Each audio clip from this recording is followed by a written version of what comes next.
What's up, everybody? It's your boy Kangaroo Black coming back once again to do a recap of my Alabama Crimson Tide versus the Texas A&M Aggies football game on yesterday, which my Alabama Crimson Tide came out with the victory 26-20. So shout out to my Alabama Crimson Tide. Shout out to the Texas A&M for giving us a great game and playing a great game. This game was not a game where you had these off the chart stats. Alabama had 344 total yards, and Texas A&M had 306. So defensively, both teams played great defense. I gotta put that out there. Both teams, the front sevens, they played great. Secondary, our secondary played better than Texas A&M secondary, but for the most part, this was a great defensive game, especially up front. All right, but I'm gonna talk about Texas A&M first. Came out 3 points, on their first drive. They got in the red zone 2 or 3 times and only came away. I know 2 times in the first half and only came away with 3 points. So that was a great defensive stance by Alabama. All right, they went into the lead with a 17-10 lead. Matter of fact, we took the lead after they scored their first 3. We went up 10-3, and then they came back and scored 14 unanswered points in the first half to go into halftime up 17-10. And Alabama defense held them to 3 points in the second half, which was outstanding. In my opinion, we should have held them to 0. But anyway, it is what it is. But anyway, far as Texas A&M, Max Johnson, 239 yards passing. They only had 67 yards rushing, which was great. Even we had less, but the still was great. Neither team had 100 yards rushing. Neither team got to 70 yards rushing, but they had 67 yards rushing. All right, turnover. They won the we won the turnover battle. We got 2 turnovers. They got 1. Jalen Milroe threw an interception. All right. Time of possession was about even. They had the ball like a minute and 40 seconds more than us. So that was about even. But Texas A&M can't say enough about this front seven. I mean, Jesus, man. Those boys are tough. They tough. All right. They got 6 sacks in the game yesterday, which we knew as Alabama fans that we was going to give up some sacks the way our offensive line has been playing throughout the season and the way Texas A&M defensive front has been playing throughout the past 2 or 3 games. So I think they had 16 sacks in the previous 2 games against Auburn and somebody else in the SEC. But they had 16 sacks coming in to this game. And yesterday they got 6. So they got 22 sacks in the past 3 games. All right. But like I said, we knew we was going to give up some sacks the way this defensive front for Texas A&M has been playing. But hey, we still came out with the win, which was great. All right. Their secondary, they didn't fare so well yesterday. Jalen Milroe, 321 yards passing, 3 touchdowns, 1 interception. I mean, they could not do nothing with Jemain Burton. Jemain Burton, he was the Achilles heel for this Texas A&M defense. 9 catches, 197 yards, 2 touchdowns, basically 22 yards a catch. And like I say, he should have went over 200 yards. He just had the fumble trying to get more yardage. So, I mean, Jesus, Jemain Burton was going off all day yesterday. And I've been high on Jemain Burton. I've been talking about Jemain Burton since the offseason. I was talking about him last season because I knew, looking at him from last season, that he could stretch the field. And he could be the number 1 receiver for us. He did. He was just that for yesterday, and he was stretching the field for us yesterday. Can't say enough about Isaiah Bond. Isaiah Bond came through for us yesterday.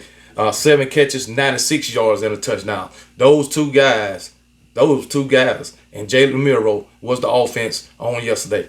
I know our offensive line gave up 6 sacks. but I want to commend them too. But because they did protect Jalen Miro at times, all right. So these receivers can get open, stretch the field. They had time to protect Jalen Miro. I remember one particular play. They ain't sent but 3 guys. The line held up. Jalen Miro was standing back there for a minute, and he found Isaiah Bond wide open. Scored a touchdown. So I'm proud of the offensive line for what they did, but also I'm disappointed in them because of the penalties. Way too many penalties. 9 pre-snap penalties. That is daggone ridiculous. We ended up with 14 penalties in the game. That will lose you a game. Glad we won this one, but hey, it might come a time where you getting all these penalties, unforced penalties at that. Pre-snap penalties. I'm not pre-snap penalties, but this snap infraction, that should never happen. We should never have as many false start penalties as we did yesterday. Granted, that Kyle Field, that stadium, and that crowd was off the chain yesterday. They was loud. So maybe that had something to do with it, but we can't continue to do that. I'll just put it that way. Caleb Downs on the defensive side of the ball. Another interception for him. All right, special teams came up big once again, which should have been a touchdown, which was a touchdown. Dallas Turner, you got to use your head, buddy. And we didn't get points out of that either. Took 7 points out off the board and didn't get nothing for it. So we can't have that. Just don't touch the guy. You out of the play. I mean, I don't know what y'all be thinking, man. You should be running down the field with your hand up. That's what I'm saying. You could have stopped running. You shouldn't have did nothing. But took 7 points off the board. Another penalty. I mean, come on, man. I knew it was ticky-tack. You barely touched the guy, and plus you was in front of him, but you can't take that chance. So, but yeah, special teams came up big. Defense came up big. And that defensive front, oh my goodness. The defensive line, they was bullying the Texas A&M offensive line. I mean, straight bullying them. They was getting there without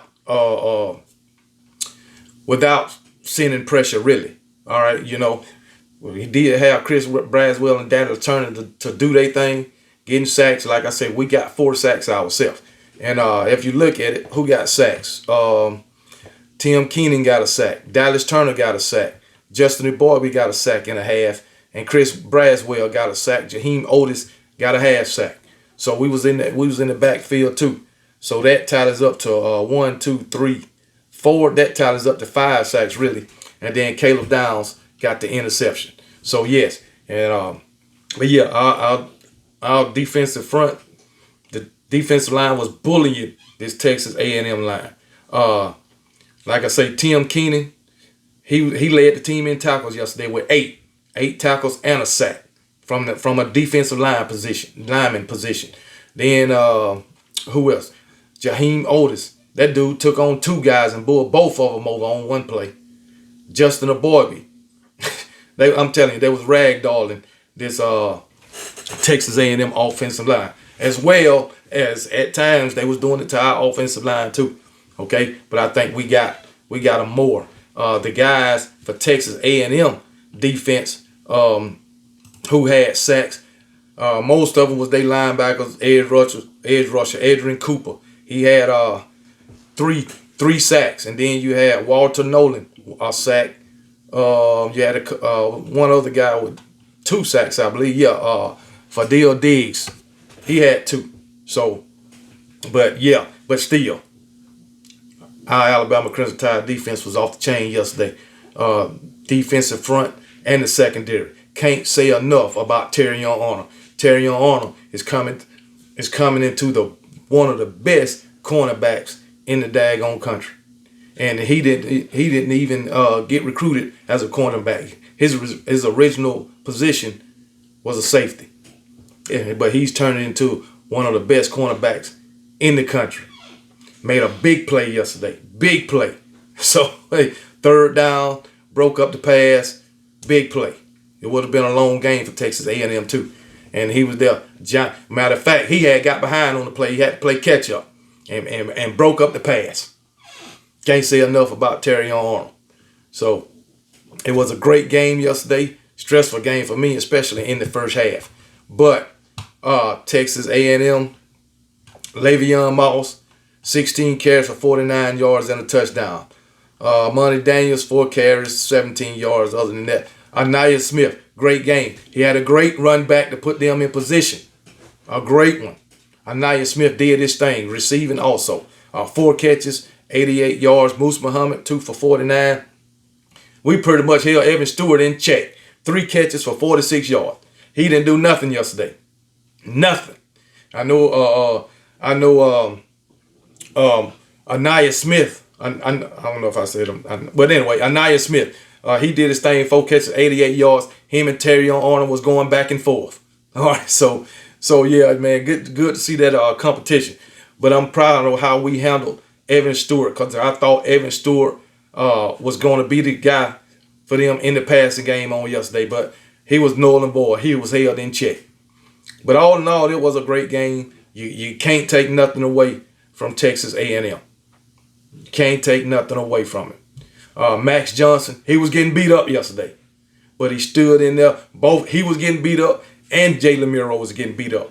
But both of them stood in there and took their team down to the wire. We just happened to come out on top. Jalen Miro, can't say enough about him. You know, standing in the pocket. Yeah, you took some sacks, but you delivered some big passes. So, big time passes. So yeah, but we didn't have no running game. Only ran for 23 yards, I believe. 23 yards from an Alabama team. That is the lowest in the Nick Saban era. Well, the third lowest for Nick Saban. A Nick Saban-led team to rush for only 23 yards, I believe. I believe it was 23. But yeah, it's the lowest for Nick Saban. Third lowest, I mean. Yeah, the third lowest for Nick Saban for a team to run for only 23 yards. That is crazy. But Texas A&M defense, this front seven, it ain't no joke. You can work on the secondary, like I said, coming into the season, they had issues covering passes over 25 yards. And it showed yesterday. And for all you who said that Alabama couldn't win, if Jalen Miro had to lead the team, or couldn't win with Jalen Miro at the quarterback, he can't win a game with his arm. No, he proved you wrong, buddy. And how many teams can say that they committed 14 penalties, gave up 6 sacks, had 2 turnovers, and only 23 yards rushing, and come out with a win on the road? How many teams can say that in a hostile environment? Because I'm sure y'all know Texas A&M and Kyle Field is a hostile environment.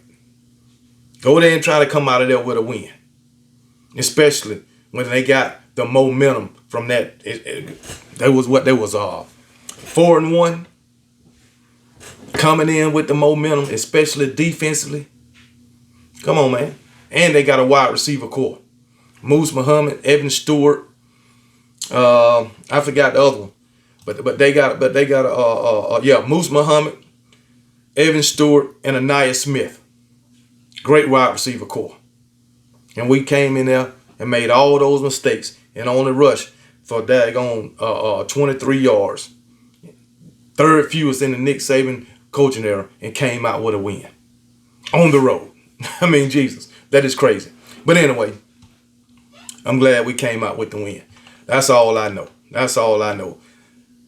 Like I say, Jace McClellan, 12 carries, 45 yards. Roydell 6 carries, 9 yards. But Jalen Miro taking these sacks, 31 yards, minus 31 yards took away from those totals. So, which added up to be 23. But Jemain Burton, 197 yards, 2 touchdowns. Isaiah Bunn, 96 yards, a touchdown. Martin E. Black, 1 yard for 12.